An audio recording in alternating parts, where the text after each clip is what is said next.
दोस्तों, मेरा नाम अभिषेक बोहरा, मैं आरसीएम की सेकेंड जनरेशन से हूँ और मेरे माता पिता जो मेरे सामने बैठे हुए चंदा सुरेंद्र कुमार बोहरा, उन्होंने सालों पहले एक बहुत ही अच्छा डिसीजन लिया था, आरसीएम अभियान से जुड़ने का डिसीजन। और इस एक डिसीजन की वजह से उन्होंने अपने और अपने बच्चों के जीवन को बहुत ही सुंदर बना दिया, बहुत ही खुशहाल बना दिया।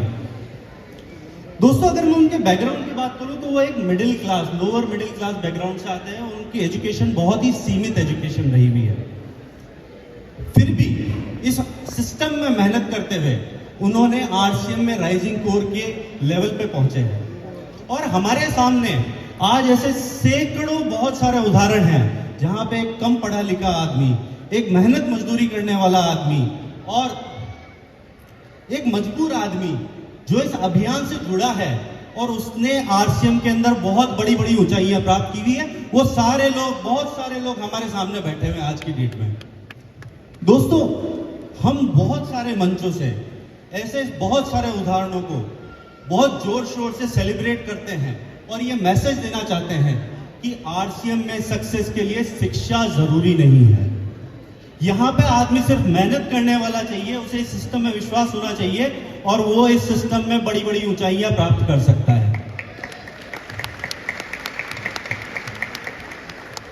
दोस्तों, पर इसी के साथ में बहुत सारी गलत धारणाएं भी बन जाती है।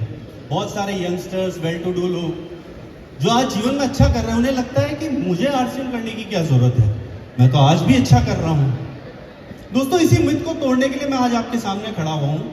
अगर मैं अपने एजुकेशन बैकग्राउंड की बात करूं तो मैं एक इंजीनियर हूं और उसके बाद में मैंने एमबीए किया फाइनेंस के अंदर और अपने 13 साल के करियर के अंदर, कॉर्पोरेट करियर के अंदर बड़ी बड़ी एमएनसीज, फाइनेंशियल फर्म्स के साथ में काम किया है, जैसे city bank, ICICI securities, S&P global. और आज मैं एक स्टार्टअप के साथ में जुड़ा हुआ हूँ। और जैसा कि अंजलि ने बताया कि आज की वक्त, पिछले साल मैंने 50 लाख रुपए साल के कमाए हैं। फिर मैं आरसीएम में क्यों आया हूँ, क्या जरूरत पड़ गई मुझे आरसीएम में आने की? दोस्तों, पैसा मैंने बहुत कमाया है, जीवन में मेरे सारी सुख सुविधाएं हैं, बट जब भी मैं रात को सोता हूं तो मुझे एक क्वेश्चन हमेशा परेशान करता रहता है, वो है कि ये कब तक चलेगा। जब तक मेरी नौकरी है तब तक तो मेरे पास पैसा आता जाएगा, पर उसके बाद क्या मैं लाइफस्टाइल मेंटेन कर पाऊंगा? क्या मैं अपने बच्चों को उतना अच्छा भविष्य दे पाऊंगा? शायद नहीं। लेकिन इस परेशानी से जूझते हुए मैं बहुत सारे सॉल्यूशन ढूंढ रहा था, पर अपने आसपास में नहीं देख रहा था। पर जब मैं घर पे रहा 4 साल कोविड के समय, तो मैंने अपने माता पिता को देखा, अपने मामा मुकेश कोठारी जी को देखा और मुझे लगा कि मैं तो इधर उधर बेकार में घूम रहा हूं। असली जीवन तो यहां जिया जा रहा है जहां पे आर्थिक आजादी है, यहां पे इतनी खुशहाली है। आदमी मेहनत कर रहा है पर वो इसलिए कर रहा है क्योंकि उसे खुशी मिल रही है। दोस्तों, इसी सोच के साथ में मैं आरसीएम के साथ में जुड़ा हूं। और इसके अलावा एक और बहुत बड़ा कारण है कि पहले मुझे लगता था कि मैं तो बहुत पढ़ा लिखा आदमी हूं, मैं कहां पे ये काम करूंगा, कहां मैं लोगों को कन्विंस करूंगा कि चलो आरसीएम करते हैं। क्यों?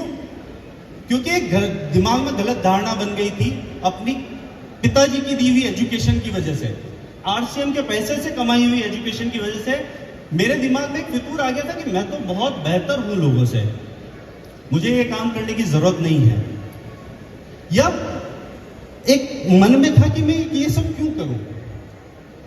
पर जब जीवन में मैं देखता हूं कि आज मैं पैसा कमा रहा हूं पर मेरा बॉस मुझे नकारा समझता है और मेरे जूनियर्स के जीवन का सबसे बड़ा कांटा मैं हूं। पर जब मैं आरसीएम में देखता हूं तो यहाँ पे अपलाइन सभी लोगों के लिए देवता है और डाउनलाइन सभी लीडर्स के लिए लाइफलाइन है।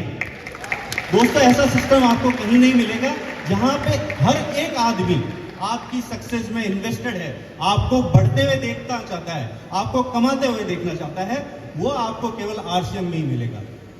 और दोस्तों, वो ये कल का आरसीएम नहीं रहा है, आज हमारे पास में प्रोडक्ट्स हैं, हेल्थ प्रोडक्ट्स। हर आदमी ये समझा सकता है कि हेल्थ कार्ड का क्या फायदा है या गामा ओरिजिनल का क्या फायदा है, पर एक पढ़ा लिखा आदमी इन चीजों की बारीकियों को, टेक्निकलिटीज को समझ सकता है और बेहतर समझा सकता है। और इसी विश्वास के साथ मैं इस आरसीएम के मैदान में मैं कूदा हूं कि मैं अपनी पढ़ाई का इस्तेमाल करूंगा, अपने विवेक का इस्तेमाल करूंगा और आरसीएम में बड़ी बड़ी ऊंचाइयां प्राप्त करूंगा।